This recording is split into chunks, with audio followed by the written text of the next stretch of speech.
podcast. So welcome to this breakout room on the Clean Energy Transition Live CET Call 2022.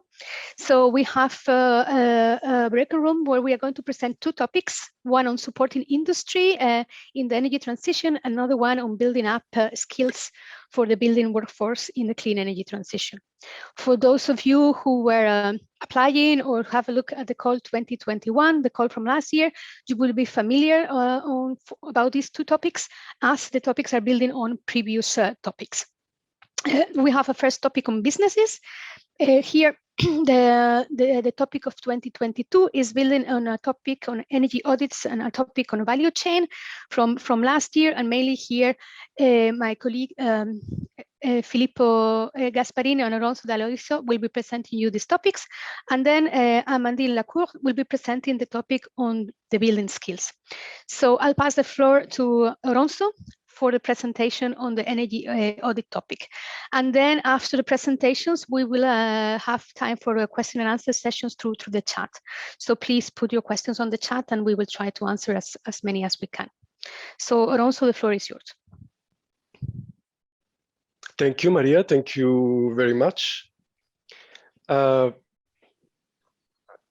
think, is the technique okay? Can you see my slides? Yes, we can see it. Fantastic. Next, so I will be introducing this business topic, which, as Maria already highlighted, has two subscopes, one looking at energy audits and one looking at value chain.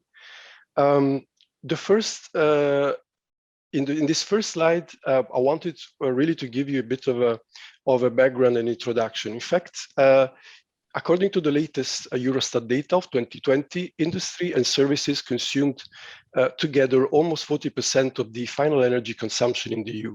And together with transport, this goes up to 70% almost.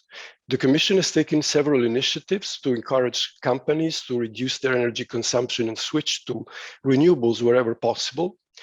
For example, the EU Green Deal, the EU Industrial Strategy that was updated in 2020 and that calls for a twin green and digital transition. More recently, the Repower EU Plan communication and the EU Save Energy communication that were released 2 days ago by the European Commission, calling for an immediate replacement of fossil fuels further to Russia's invasion of Ukraine. Amongst their set of measures, these communications also propose the strengthening of the implementation of energy audit results by those companies who fall under the obligation of Article 8. But they also encourage those entities, including SMEs, that do not fall under the obligation of Article 8 of DD to be incentivized to undergo energy audits and act upon their results. This is because energy audits prove to be a very valid tool to tackle the information gap. That is one of the key barriers that companies face when taking the decision to invest in energy efficiency or renewables. However, factors such as the quality, and we will see in a moment what we mean by that, but also the competencies of energy auditors, as well as a lack of support in the implementation process of the measures by companies, can make that the actual energy savings that they achieve, even though they have conducted an energy audit, remain limited. And these are the challenges that the first scope of the topic is looking to address. Another emerging concept to engage companies in the clean energy transition is the one around the collaborative value chain approach. This is because exposure to energy prices, increased competition, changing regulation are increasing pressure on new companies. And one of the ways, the easy ways they have to collaborate with each other is, of course, to start from those links that they have already established with other companies because of business relations. And because companies are more likely to collaborate with those other companies with whom they have established business relations, this value chain approach has the potential to sensibly accelerate their clean energy transition. My colleague Filippo Gasparin will present in a moment the second scope of this topic, which is precisely looking at this approach. In the next slide, we can we can start with the first scope, which is looking at energy audits, at improving the energy audits ecosystem. And here I would like to start by making reference to the policy instruments. So the already mentioned Article 8 of the ED, which under the recast proposal, part of the FIT 55 revision package, would then become Article 11. Of course, we do not know what the final text will look like after the trilogue. However, there seems to be considerable agreement amongst member states on what will be the shift from company size to energy intensity with regards to the obligation of companies to undergo energy audits and or implement an energy management system. The recast would also include two new additional criteria, quality criteria to be taken into account at national level, so at country level. And these are the obligation for the energy audit to clearly include the list of measures, energy efficiency measures that the company can undertake to reduce its energy consumption, as well as a clear reference to the potential to generate and self-consume energy coming from renewable sources. Two missing criteria would be, of course, also the quantification and inclusion in the energy audit of non-energy benefits, as well as the link between the energy audit and an investment plan. Proposals are encouraged to take into account these also when creating their methodology. Next, in the next slide, next slide, we can see that proposal looking at this scope can actually have two options. They can either decide to focus on the local level, and here what we would expect is advisory services that are targeted to the participating companies with the ultimate goal of increasing the uptake of energy efficiency measures from them. Or they can choose to focus on the policy support side, so on the national level. Next, we can see a little more in detail what we mean actually, which activities could actually be proposed for these two areas. And as you can see, the vision of the local support should be the increase, the support really of the short, medium or long-term measures that identified by the energy audit, and where relevant, also offer operational support to groups of companies, for example, for activities of joint procurement. With regards to the potential of renewables, I invite you to consult Annex 2 of the Repower EU Plan communication, which gives a visual of the regions of the EU by their potential, by their renewable potential for solar and wind. Those proposals wishing to focus on the policy support aspect should, first of all, involve all the key necessary actors, for example, national energy agencies, but also bodies responsible for the certification, because here what we would expect is the improvement of existing national frameworks for energy audits, on the basis, of course, of existing good best practices from other participating countries. These should include not just, of course, support on the minimum national criteria, but also, for example, on the certification schemes for energy auditors, as well as on setting up monitoring schemes for the quality of the data that are collected and on the storage of these databases, on whether they should be local, regional, national, European, and they should seek to support these participating countries also in the implementation of these measures. On top of one of these areas, proposals can also choose to implement activities that enhance corporate energy culture and trigger behavior change. Next, a list of what will be the expected impacts. I would like to just put an emphasis, of course, on the investments generated by the action and the number of actions that companies concretely take during the project duration. And with regards to the other area, the one of the policy support, the number of national frameworks that have been improved. Next, you can see three selected examples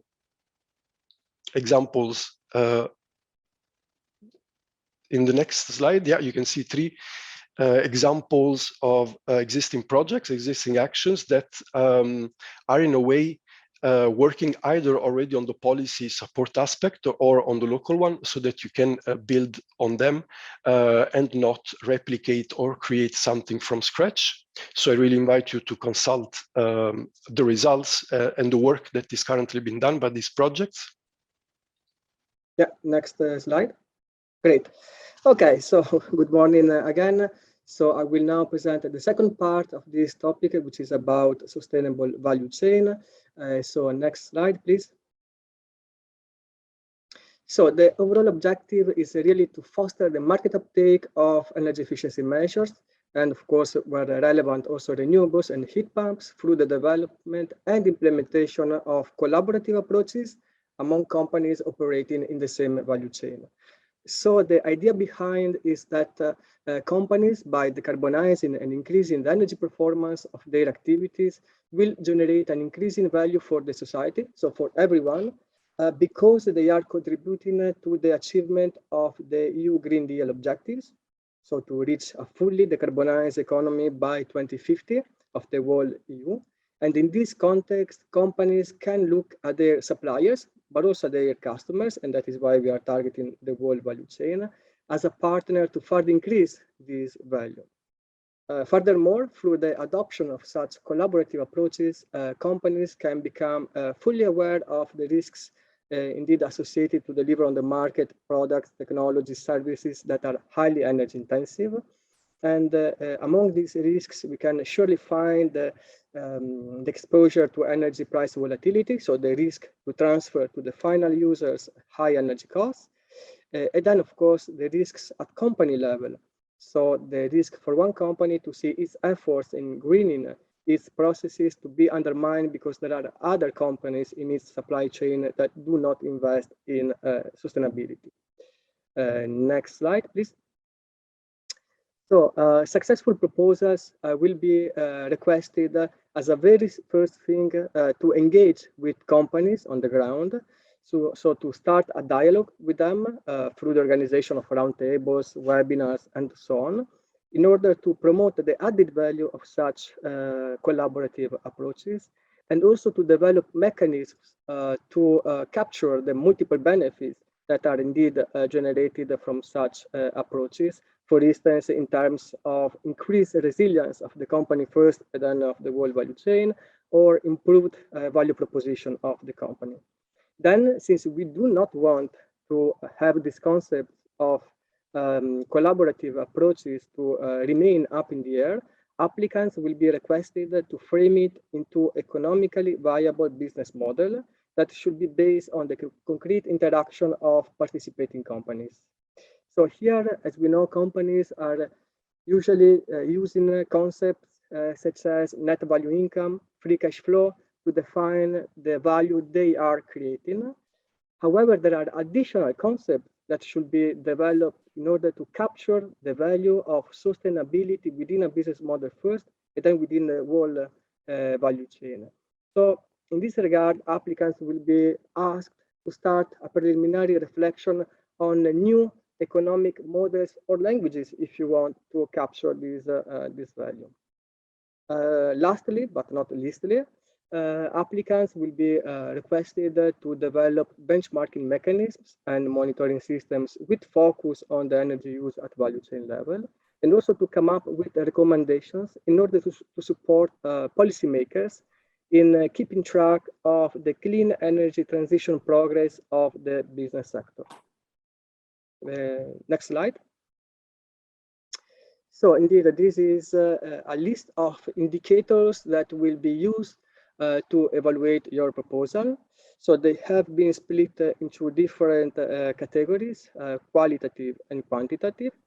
So for qualitative, so for those meta level, I would say we refer to the relevance of value chain approaches to increase sustainability, resilience, and competitiveness among companies, demonstrate the economic viability of collaborative approaches, make available data evidence on value chain energy use, and of course, propose benchmarks and standards as well as regulatory and policy improvements. With regard to the quantitative impacts, there are indeed a number of market stakeholders with improved skills, knowledge, awareness, know-how, number of companies and value chains involved in the project, and then of course primary energy savings, renewable energy generation, and investment in sustainable energy triggered by the project. Next slide. So if you are interested to submit a proposal under this scope, so scope B of this topic, I really advise you to have a look at these three topics. They have all looked at the concept of supply chain.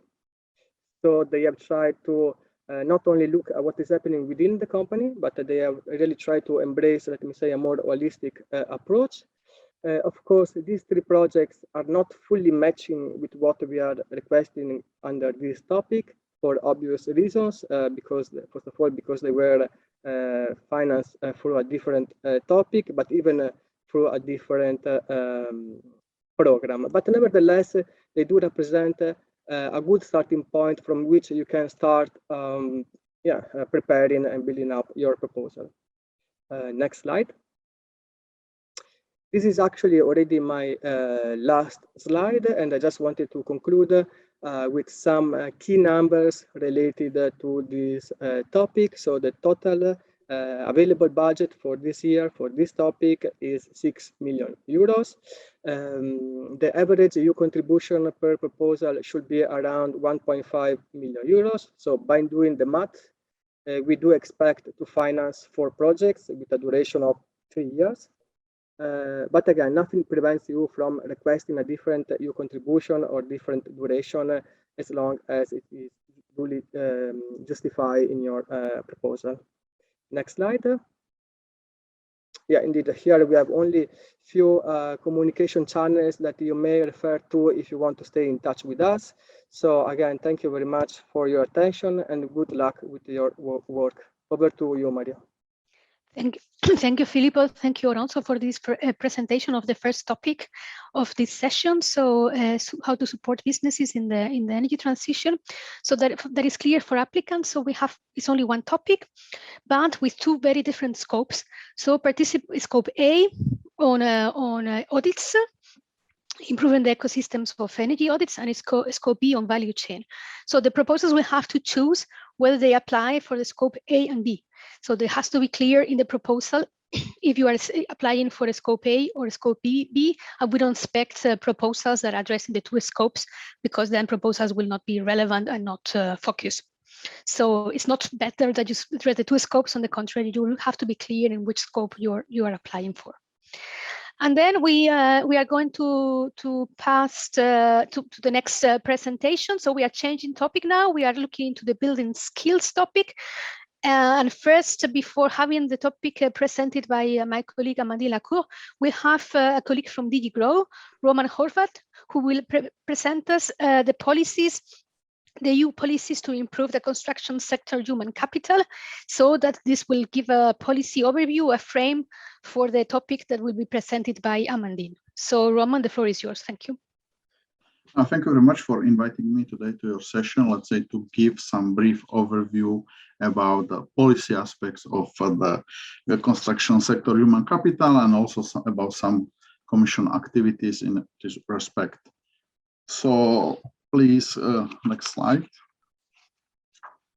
Then I would like to refer to some documents, policy documents, which are shedding some lights on our activities. I would like to refer to those 2 documents. First one is a Commission communication from last year, adopted exactly a year ago. It is a new industrial strategy. And this strategy, there are 2 important points from construction point of view. First one, that the Commission would like to not focus on the construction sector as such, but mostly on construction ecosystem. Ecosystem is a broader term than just construction, and it is also, let's say, construction and some connected and supporting activities. And also in this industrial strategy is written that the Commission is committed to prepare some kind of transition pathway on construction ecosystem, or for every industrial ecosystem, to be more greener, digital, and resilient. Respecting this commitment, in December last year, so 2021, we published a document which is called Scenarios for a Transition Pathway for a Resilient, Greener, and More Digital Construction Ecosystem. In this document, it is clearly explained what the ecosystem is, so what it encompasses, and also there are mapped almost all possible relevant activities of the Commission and beyond, also funding instruments regarding, let's say, which are relevant for construction ecosystem. And in this, you might be also a bit wondering where some skills development or human capital development is covered. So it's under resilience. So it's resilient. There are various aspects of resilience, but one aspect is, let's say, labor force. So appropriately skilled, let's say, human capital, and it is covered here. This document was some kind of discussion document. Based on that, we have several consultations with our stakeholders. We invited them to provide you various, let's say, expectations and also possible contributions, how they would like to shape this scenario for transition pathway, how transition pathway should look like for construction ecosystem, what it should be, its content, and what kind of activities and actions should be there. But let's say this consultation process is still running, and we expect to publish the transition pathway for construction ecosystem sometimes in the autumn or early winter, so by the end of this year. Next slide, please. And of course, it was already announced in March this year, yesterday, no, 2 days ago, it was published on Wednesday, it was published Commission communication, so-called Repower EU plan. And it's a plan how to reduce European dependence on the Russian fossil fuels, specifically gas. I just used the infographics from there, this picture, and it has like 3 pillars. It's diversifying energy sources, save energy, and accelerate clean energy transition. So for construction ecosystem, 2 are mostly relevant, which is saving energy and accelerate clean energy transition. Let's say there are various activities focusing on energy savings, development of renewables and solar photovoltaics. Like there is a rooftop solar initiative. There is let's say, a wide bunch of explanatory documents published on the Commission website. So when you will put into Google Repower EU plan, you will find all necessary information. As I said, it was published 2 days ago, Wednesday noon. Next slide, please. Some expectation and challenges regarding construction ecosystem.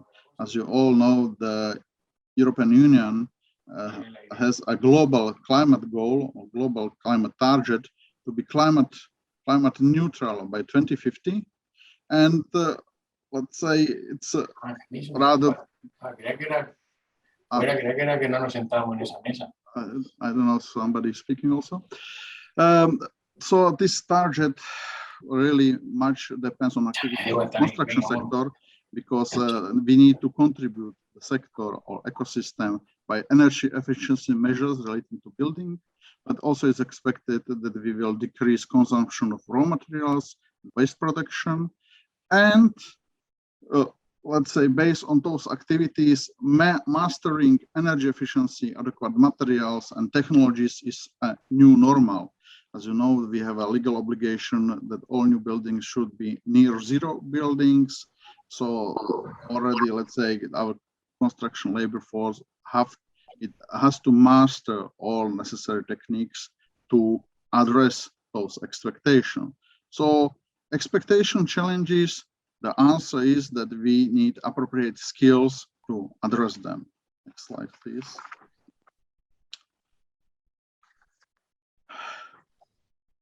I would like to, let's say, tackle this issue a bit more because, let's say, buildings are more complex. They need to have more insulation to be energy efficient. There are various new installations.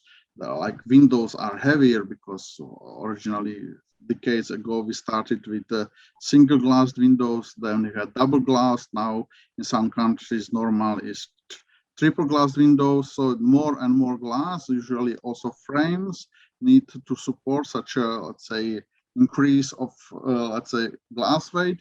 So buildings are becoming heavier and heavier, so even their installation is more difficult. So it's important to be equipped by proper skills to training labor force to do right things in the right manner. So it is always good to do things at the first time, good manner, than to repair things later. And this is how skills and training would contribute to productivity. So let's say to build a house now definitely would require more effort than building a house like 30, 40 years ago. And as you see that the productivity of construction sector is not growing so rapidly as, let's say, productivity in total economy or in manufacturing. Of course, there are various reasons, but training is definitely one of the aspects which can help to address this gap. Next slide, please. When I was speaking about training skills, definitely we would like to speak about some financial sources, either for member states or, let's say, for various consortia like you for development skills related project. Firstly, I would like to start with some funding for member states, which is focusing on construction activities, energy efficiency skills. So some kind of, in this case, some kind of mass deployment of skills. So some training of construction labor force in general. There are two principal tools, first one, which is cohesion policy 21-27. It is just slowly getting to the place because there are still some discussion with member states about exact areas to be funded. So most likely it will be placed just early next year, fully in some countries. In some countries already it's just started. But there is still the previous policy which ended in 2020, but there is still some kind of period till end of this year or even next year to be, let's say, for the funds to be implemented. So let's say there are some overlap of funding, so that the fact that the current cohesion policy is a bit late doesn't affect the, let's say, fluent deployment of budget. And then rather new tool used for first time is National Recovery and Resilience Plans 2021-2026 with really enormous budget. And I must say that most of those budget is devoted to some construction related activities. There is several flagships, so some principal initiatives to most of relevant for the construction ecosystem are renovate and reskill and upskill, but also other various flagship initiatives contain a lot of activities vis-a-vis construction ecosystem, because various reforms, either, let's say, for a health system, judicial system, or let's say training system, they involve some building of new buildings or renovation of existing one or infrastructure. So although it is not directly indicated in the title of such activity, there are often some construction activities embedded. And it is important to see that the amounts of those two principal financial instruments are really big, because it's always easy for construction companies to train and, let's say, improve skills of their labor force in good times when they have a lot of contract, a lot of activities. So it's their cash flow and, let's say, results are in black numbers, so they have some sources which can invest in training, and vice versa. Such a training can improve their, let's say, functioning. Of course, beyond those funding for member states, we have also funding for projects like yours would be, which is Horizon Europe, and also Erasmus Plus, when we are speaking about some focus on skills development and training. Next slide, please. I would like to also mention briefly two Commission activities. One is, let's say, which are based on some kind of partnership. Partnership means that we try to put together our stakeholders, and as they are, let's say, best place to advise us and to implement a lot of actions directly in the grassroots field. So the project Blueprint for Sectoral Cooperation on Skills in Construction is 4 years long project. It started 2019 and it will end this year, most likely a bit, it might take a few months more than the end of this year. And the aim of this project is to propose some kind of sectoral strategy for skills, focusing on digitalization, energy efficiency, and circularity. This project is led by 24 partners. There are various, let's say, association of construction companies, or let's say, association either national or European-wide, and most important, there are also various VET providers from various countries. From every of 12 countries participating in, there is one VET provider. So it's rather important because VET providers are those who are, let's say, upskilling or reskilling workers in reality. So it's important to have some, as I said, partnership between those who need skills, like construction companies, and those who are providing skills, so VET providers. Next slide, please. Next slide, please.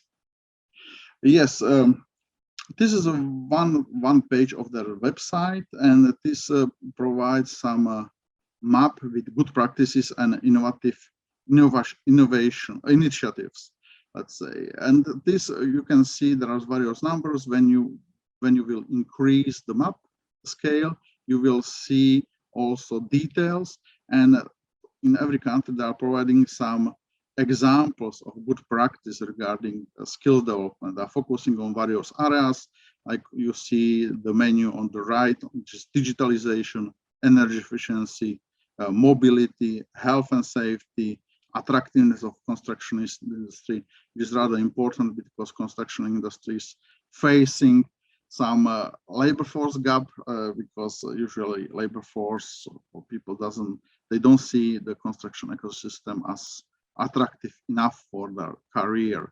So definitely we would like to, with the help of our stakeholders, to change this approach.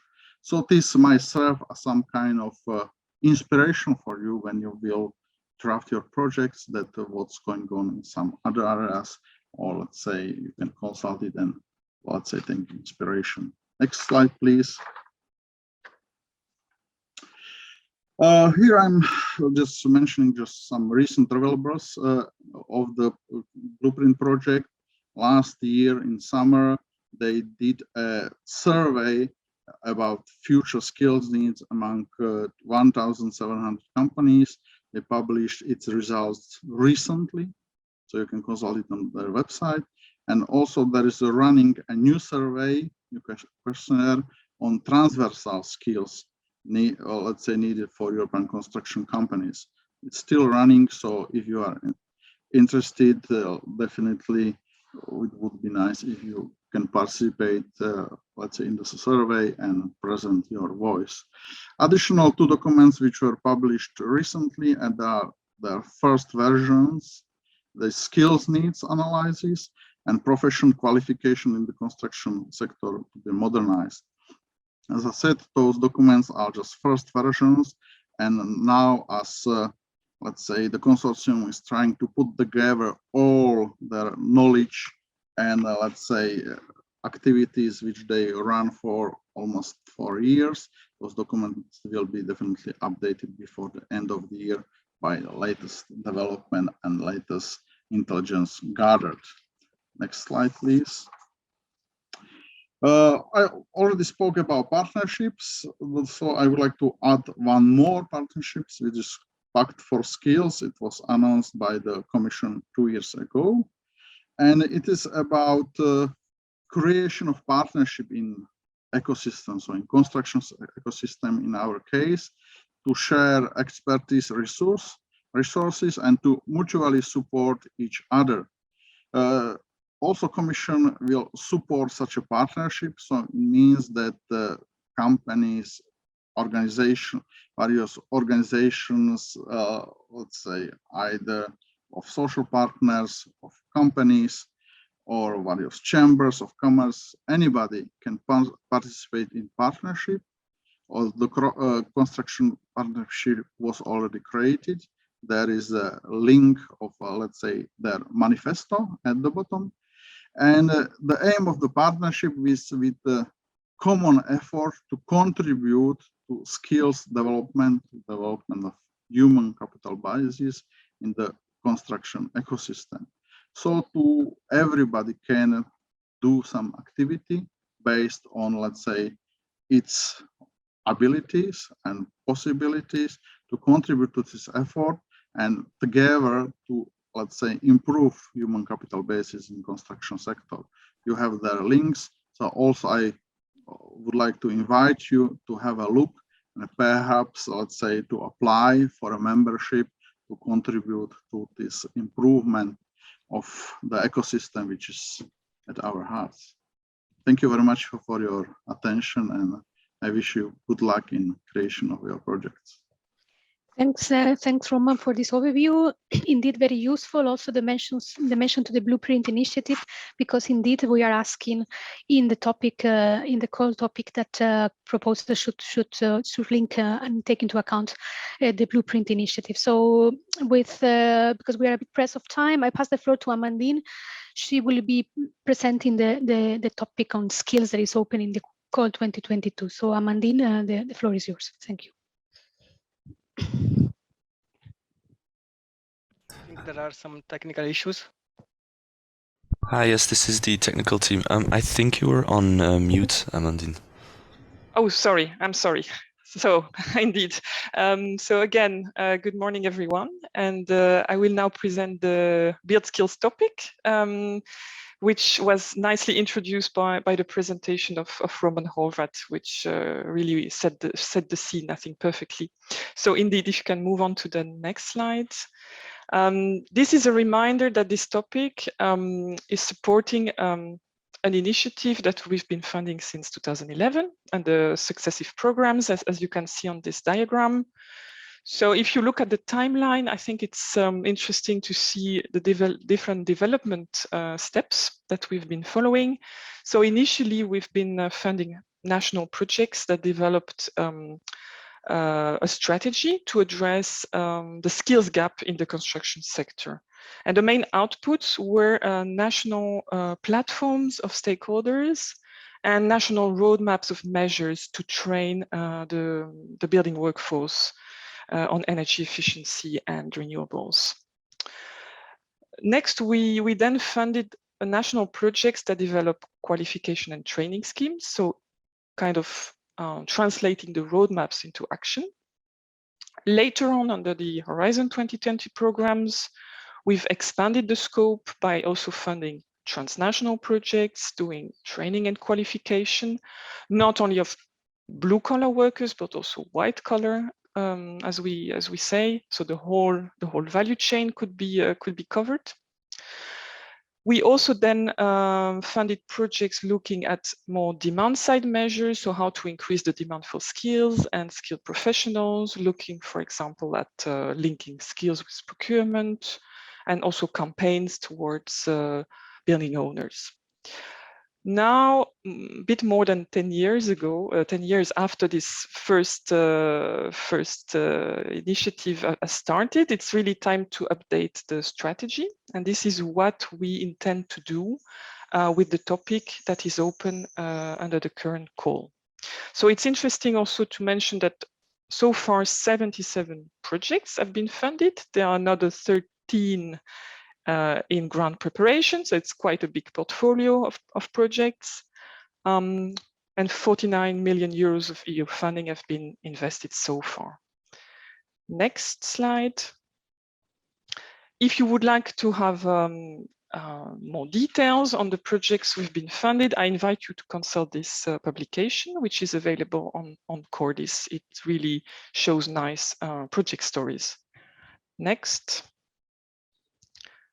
I will not spend too much time on this slide. I think this was already well covered by Roman, but it's important to say that the landscape has really changed dramatically for building professionals in the last 10 years with for example, the emergence of digital constructions or prefabrication, smart buildings, also an increased focus on the occupant and also life cycle approaches. So this means that we now need to update the strategies that were developed about 10 years ago.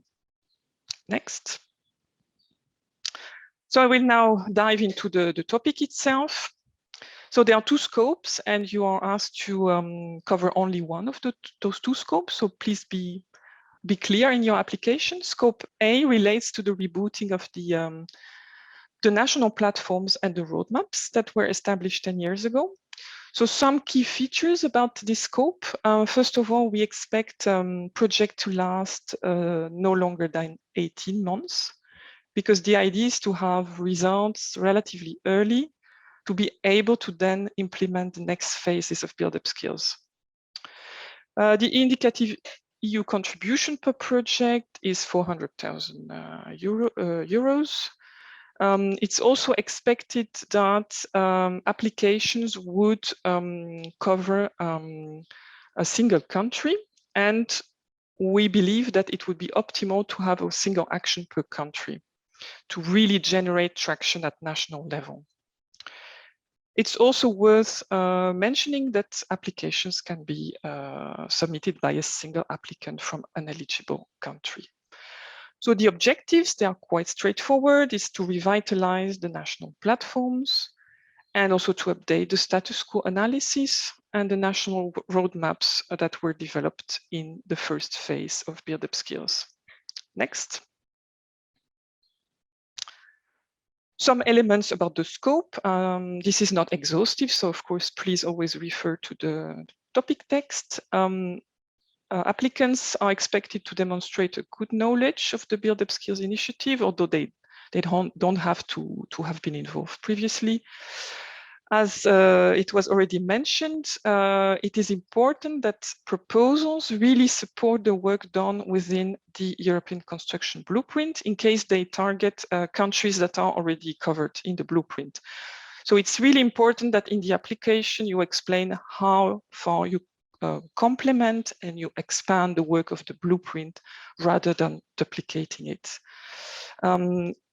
In practice, the blueprint very much focus on European qualification levels up to 5. So I think this is also an indication that you may then expand this work in your application. The coverage that we expect is broad because we ask that proposal really address all the relevant skills needed to enable the clean energy transition in the building value chain. In that sense, applicants are also expected to address all professions in the value chain, both blue-collar professions and white-collar professions, and all levels in the European qualification framework. Two other elements that are important. Proposals should reflect on how to increase the reskilling of workers that were involved in fossil fuel-related sectors and regions, and also how to make the renovation and construction sectors more attractive for women. Next. Still some elements on the scope. The expected activities to be carried out are quite, I think, clearly set out in the topic text.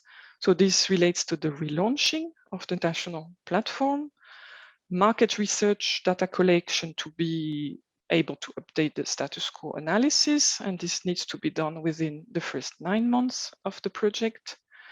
Also, an evaluation of the previous roadmap implementation. Then we would also expect targeted interviews and participatory workshops with relevant national stakeholders. And ultimately, the main output would be the updating of the national roadmap with measures to 2030 and policy recommendations. And most importantly, this roadmap should then be endorsed by relevant national stakeholders. Of course, promotion and communication of the activities and participation in European exchange activities. Next.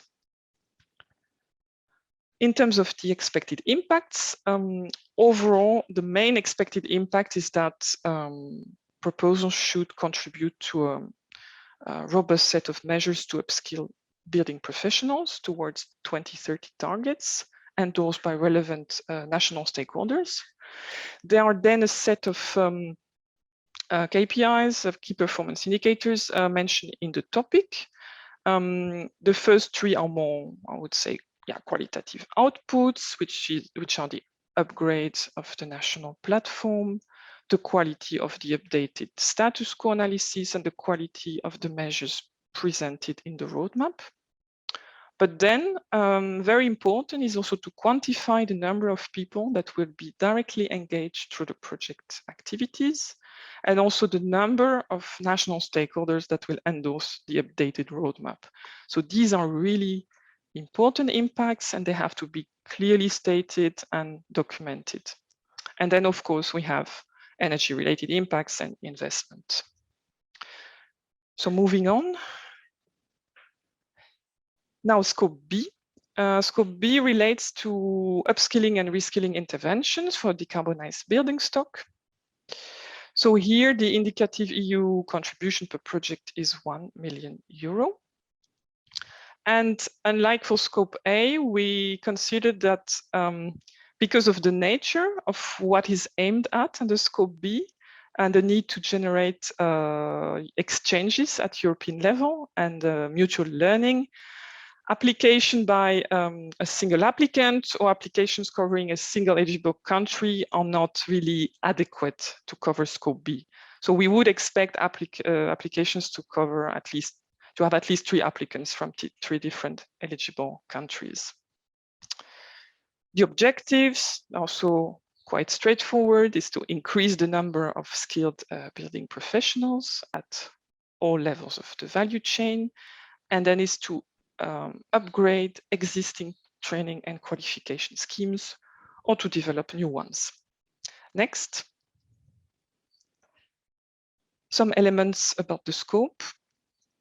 Really the main element under Scope B is for applicants to develop or to upgrade training and qualifications. And in this, you may address one or several of the focus areas that are listed in the topic. So these are just briefly mentioned here on the slide. So of course, please refer to the core text for the full details. But what are the areas? Deep renovation, obviously, a very important area for upskilling. Nearly zero energy buildings, and also bridging the gap to zero energy buildings. Integration of renewable energy sources and efficient heating and cooling technologies, also looking at skills for heat pumps, for example. Then another area around whole life carbon, circular construction, resource efficiency, and also leveraging the levels framework. Also an area on digital skills needed for the transition of the building stock, for example, skills related to building information modeling, and also building smartness. This is looking at, for example, the smart readiness indicator, but also sensors, building controls, building management systems. So applicants can indeed cover one or several of these focus areas. Next. Some other elements about the scope: the training of trainers is considered very important to really generate long-term impact, basically. Applicants are also required to include mechanisms to ensure the recognition of trained professionals. So it's not only just developing one-off training interventions, but then making sure this has a lasting impact. The EQF level 1 to 8, can be addressed, but they don't have to be all covered. So applicants can choose to cover only some of these levels, and this then has to be clearly stated. The main focus is on continuous vocational education and training. That is after the initial mandatory education or after workers have entered working life, but this is not exclusive. So you may also decide to cover initial education or higher education, and then this needs to be clearly substantiated, and you need to explain why you think this is relevant in the particular context of your application. The topic puts also quite some emphasis on cross-craft understanding, so how to make sure that crafts work really together, understanding what others are doing, and really having the vision of the building as a system and not working in silos. And also very important is to develop attractive and up-to-date training programs and curricula. Also to make sure that, for example, low-skilled workers would really have an incentive to enroll in trainings. This is why the topic also asks that applicants foresee some collaboration with employers, trade unions, or training providers to develop some feedback mechanisms, making sure that all the new and emerging skills are included in the training programs, and that these programs basically stay up to date. And finally, it's also worth highlighting that applicants should foresee a pilot phase for the training and qualification schemes that they are developing or upgrading. But of course, the purpose of the topic is not to fund the long-term running of the scheme. So that would be really beyond what is possible within this topic. And this is why applicants have to come up with a strategy to link up to existing sources of funding at national and European level. And next slide, finally, on the impacts, there are a number of them. The number of professionals with increased qualifications and at which level of the EQF, the number of requalified professionals, the number of trained professionals, the number of trained trainers, the number of training and qualification developed or upgraded, and as well the improved market recognition of professionals, and as well, of course, the horizontal impacts on energy and investments. So with this, I would close the presentation. Of course, I'm available for any questions you may have. Thank you. Thanks. Thanks, Amandine, for this very clear presentation, presenting the two scopes that are open in Call 2022 for the Build Up Skills initiative. Indeed, we don't expect proposals to address both scopes, but they have to be clear in their proposal which scope they are addressing. So we have a bit of time before the coffee break for some questions. I'm going to look at the chat. There is a question from Virginia Vivianco from IDAE in Spain. So on Build Up Skills initiative, it's saying countries that already have a Scope A proposal approved under the Call 2021. Indeed, the Scope A was open in 2021. Mm-hmm. Does it mean that we are not expecting proposals from those countries? I mean, as I mentioned, given the nature of Scope A, we are, of course, we believe that a single project per country makes more sense, because what you have to do in these projects is really to gather all the key stakeholders at national level and embark them on a journey towards the upskilling of building professionals. So we would consider indeed that if there is already a project, then somehow the work is already ongoing and done. But of course, I mean, exceptions are always possible, as it is mentioned in the application text, in the call text. If I may add, Virginia, the idea of reopening the scope A is because we have not managed with the first call to cover all countries, exactly. but to give the opportunity to the countries that have not had a successful proposal or they didn't have the time to propose to do so, so that we can have as many as countries, member states covered by this update of the national platforms and roadmaps. So it's not completely excluded that we can finance another one, but the budget is very limited, so it will be not very relevant to be able to find another national update of a national roadmap or platform if a project is already ongoing, which gathers already all the relevant stakeholders for such an action. So it's not ineligible from the legal point of view, but it's not expected because the topic is quite prescriptive in terms of which type of stakeholders you have to engage, and if they have already been engaged and they have been successful, and if a project is running, it wouldn't make sense to have a very similar project running in parallel. So I think that's clear.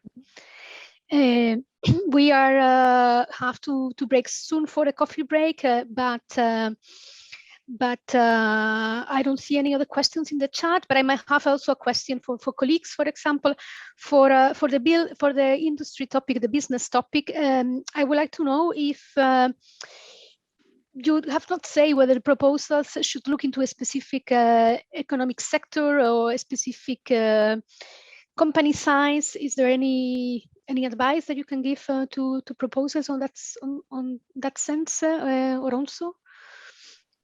Hi, Maria. No, actually, the topic is very much open with regards to the size and energy intensity of the companies, provided that, of course, justification is provided for the choice that is made. Okay. And in terms of stakeholders or consortium setting, is it compulsory to have companies as beneficiaries of the consortium? Yeah, if you want, Maria, I can take this question. So the short answer would be no. So it is not compulsory to have companies acting as a partner in the project. However, indeed, applicants will be requested to indicate how they intend to engage with companies. So I don't know, via letters of support, or through the involvement of multiplayer organizations. And furthermore, in the proposal template, there is also a specific section where applicants will be requested to elaborate how they intend to mobilize key relevant stakeholders. So I really advise applicants to convincingly elaborate and address also this part. Okay, so there has to be a clear, credible strategy on how to engage with them. Okay, very fine. So I think that's all from our side. I mean, the call is being published. There is a lot of information in the call document. Of course, this presentation, the idea was to give you a flavor on what is open and the finding possibilities. But please have a look at the call topic because all the details are there. And there is a lot of information that can guide you on how to develop a very good proposal. So we are looking forward for your proposals in these two areas, in the area of the building skills and upgrading the skills of the building sector, and also in the area of supporting companies in the energy transition. And that's all from my side. I think now we have a small break before the next session that starts at 11. So please, I think you have to go back to your to the main rooms, and then you have to leave this room, and then you will be invited to join the next breakout room. So thanks a lot, and yeah, good luck with your proposals. Thank you.